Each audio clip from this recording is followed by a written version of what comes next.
السلام عليكم ورحمة الله وبركاته. ازيكم حبايب؟ عاملين ايه؟ يا رب تكونوا بخير ان شاء الله. كده يا بنات هنعمل مع بعض الفطير الفلاحي الجميل دوت زي ما انتوا شايفينه كده. بسم الله ما شاء الله. الفطير ده كان طعمه جميل جدا. طبعا الفطير زي ما انتوا شايفينه طري كده من جوه وناشف من بره، مورق كده ما شاء الله، يعني حاجة عسل معانا. وان شاء الله هتعمليه وهتعمليه بكل سهولة وكل بساطة ومش هياخد منك وقت خالص. طبعا الفطير يا بنات يعني احنا بناكله طبعا على عسل وجبنة حادقة زي ما انتوا شايفينه كده. ما شاء الله الفطير جميل جميل خالص معانا اهو. الفطير كده مورق وجميل. يلا بينا نسمي الله ونصلي على الرسول ونبدأ ونشوف هنعمل الفطير مع بعض ازاي. طبعا انا كده عندي 3 كيلو من الدقيق. طبعا انا نخلاه كويس جدا، وبعد كده هنزل عليهم بمعلقة كبيرة من الملح ومعلقتين ونص من السكر.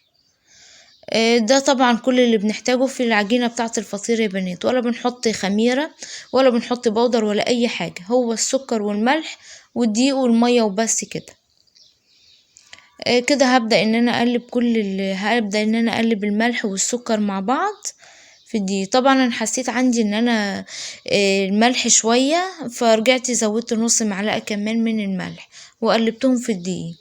طبعا انا جبت عندي هنا مية حطيتها على البوتاجاز، يعني يدوب المية تبقى دافية مش المية ساقعة، لان احنا في الشتاء، عشان خاطر العجينة ترتاح معانا كويس. اهو انا كده بنزل عليها بالمية شوية بشوية لغاية لما العجينة تاخد وتدي معايا كده وتبقى متماسكة معايا. انا كده هبدأ ان انا اقلب كده في العجينة اهو زي ما انتوا شايفينه لغاية لما العجين والمية يتماسكوا كده معايا.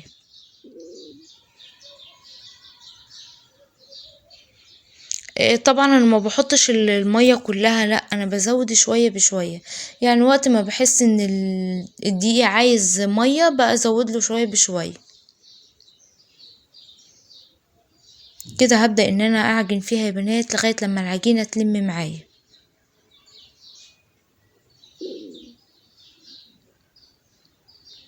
وبكده ما شاء الله يعني عجنت فيها لغاية لما العجينة لمت كده معايا زي ما انتوا شايفينها كده. وهعجن برضو فيها تاني، يعني مش هسيبها.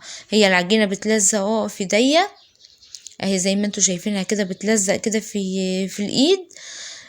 طبعا كده هداني ان انا اعجن فيها لغاية لما العجينة تلم خالص معايا. وعشان خاطر العجينة تلم كويس معايا ويعني ومش يبقى فيها ان هي تبقى تلزق كده، هحط لها شوية من الزيت وهعجنها تاني اهو زي ما انتوا شايفينها، يعني زي معلقتين 3 كده من الزيت. برضو هلم العجينة تاني معاكم.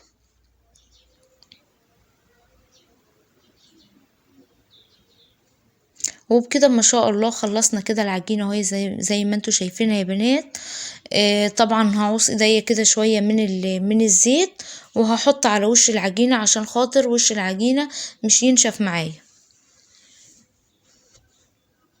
بعد كده هسيبها بقى واغطي عليها زي ما انتوا شايفينها كده، وهركنها معايا على جنب زي 10 دقايق كده لغاية لما العجينة ترتاح معايا تماما. طبعا انا جبت هنا عندي كسرولة زي ما انتوا شايفينها كده، هحط فيها زي نص كوباية كده من الزيت اهو. وبعد كده هحط عليها سمنة بلدي وهحطها على البوتاجاز ان هي السمنة تسيح هي والزيت. طبعا لازم تقيس الزيت معايا في الفرد يا بنات بتاع الفطير. بيخلي العجينة بيخلي الفطير كده ناشف معايا وجميل جدا. ما شاء الله كده حطيناه على البوتاجاز وسيبنا السمنة لغاية لما ساحت معايا كويس. وبعد كده انا عندي طبق القشطة دوت الجميل الفلاحي دوت زي ما انتوا شايفينها كده. القشطة دي طبعا بندهنها على وش الفطير خالص بعد لما نخلصها ونبدأ ان احنا ندخلها الفرن. وبكده هبدأ ان انا اقطع معاكم العجينة زي ما انتوا شايفينها كده يا بنات. العجينة ما شاء الله ارتاحت كده. وطبعا هجيب عندي كده صاج وهدهنه شوية من الزيت وهقطع عليه العجين لكور صغيرة كده اهو. كده ما شاء الله العجينة، شوفوا شكل العجينة عامل ازاي معايا. العجينة ناعمة كده وجميلة خالص معايا. كده هبدأ ان انا اقطع حتة صغيرة كده، وهعملها لكور صغيرة زي ما انتوا شايفينها كده. وكده هبدأ ان انا ارصها في الصاجة اهو يا بنات معاكم.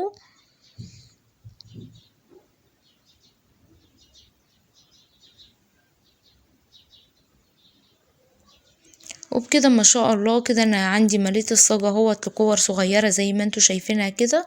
وبرضو هغطي عليها عشان خاطر وش العجين ما ينشفش معايا. اهم حاجة ان احنا نغطي عليه كويس.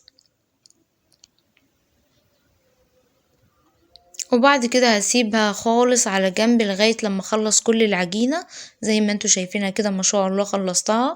وزي ما بقولكوا برضو لازم اغطي العجينة عشان خاطر العجين ما ينشفش معايا. وبكده ما شاء الله بعد لما سبتها كمان ارتاحت، انا جبت عندي كده الطبلية اهو. كده هبدأ ان انا احط معلقة صغيرة كده من السمنة اهو زي ما انتوا شايفينها، وهفرد عليها العجينة.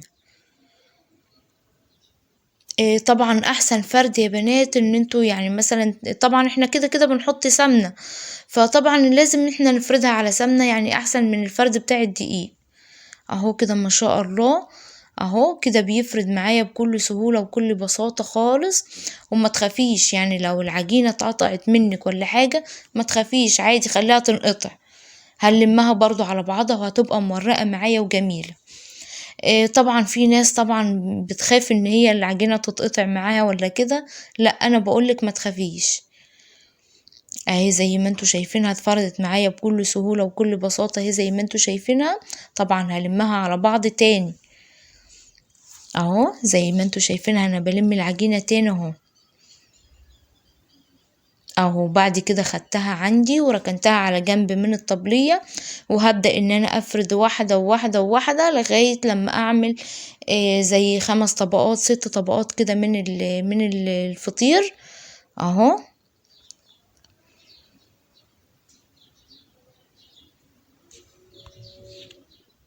يعني انا بعمل زي 5 طبقات كده او 6 طبقات يا بنات، وبحطهم على جنب. وبعد كده بجيب الصينية واحطهم في الصينية وافردهم تاني في الصينية.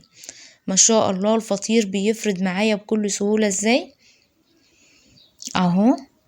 بتفردي على الطبلية يعني بكل سهولة وكل بساطة. ان شاء الله يا بنات هتعملوا الفطير دون، ومش هياخد منك وقت خالص، وهتعمليه بكل سهولة وكل بساطة ولوحدك، يعني محدش هيعمل معاكي ولا حاجة. اهو كده ما شاء الله شفتوا يعني الكورة بتاعت الفطيرة دي فردت معايا الفطيرة قد ايه. وبكده هرجع برضو المها تاني واحطها فوق الفطيرة التانية الاولانية اللي احنا عملناها. وبكده برضو هحط معلقتين سمنة، وهبدأ برضو ان انا افرد معاكم واحدة تاني اهو زي ما انتوا شايفينها. انا بوريها لكم ان انا بفرده بكل سهولة وكل بساطة ازاي يا بنات.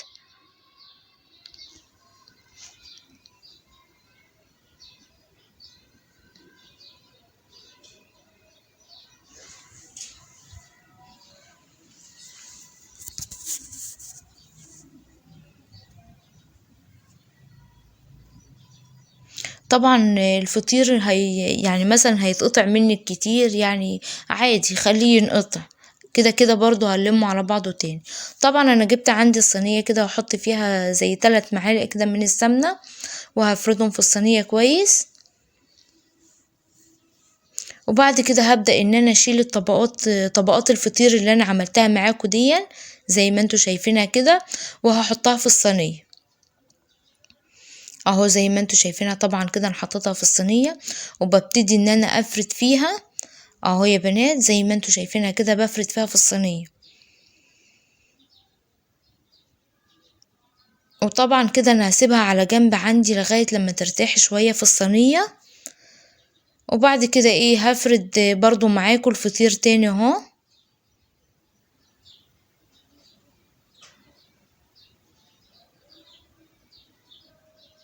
ما شاء الله الفطير يعني كل ما تسيبي العجينة ترتاح كل ما بتفرد معاكي بكل سهولة وكل بساطة.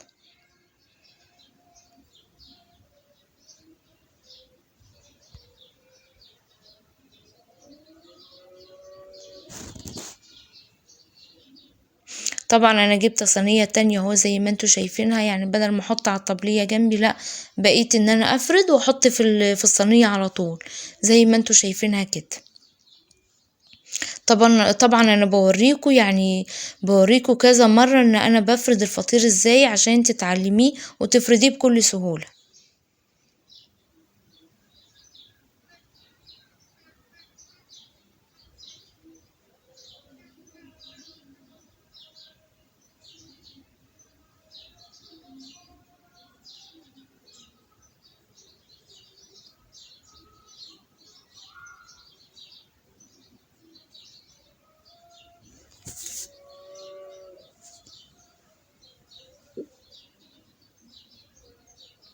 وبكده ديت يعني الفطيرة ديت انقطعت كده معايا يا بنات، بس برضو عادي اهو كده انا بشيله وبحط في الصينية عندي على طول اهو زي ما انتوا شايفينهم. طبعا انا بفردهم على بعض. طبعا انتوا شايفينها ان هي حجمها صغير كده، لا ده هي ما العجينة ترتاح معايا هتفرد معايا في الصينية كلها. وبكده هي بعد ما سبتها ارتاحت على في الصينية، بعد كده ان انا هبدأ ان انا افرد فيها بداية كده يا بنات اهو زي ما انتوا شايفينها ما شاء الله بتملى الصينية اهو، بتنفرد معايا بكل سهولة ازاي.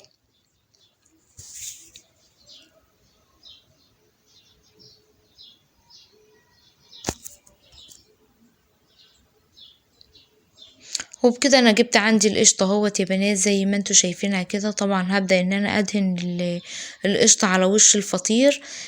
طبعا القشطة ديت بتخلي طعم الفطير جميل جدا، وبتخليه طري كده، وبتخلي الفطير حتى لونه كده يبقى ذهبي كده من فوق كده وجميل اهو. انا بوريها لكم ان انا دهنت القشطة ازاي على وش الصينية، على وش الفطير اهو زي ما انتوا شايفينه كده. وبكده ما شاء الله عملت معاكم 4 صواني اهو يا بنات زي ما انتوا شايفينهم اهو. عملت اتنين كبار واتنين صغار زي ما انتوا شايفينهم كده اهو. انا كده بكمل باقي القشطة كده على وش الفطير.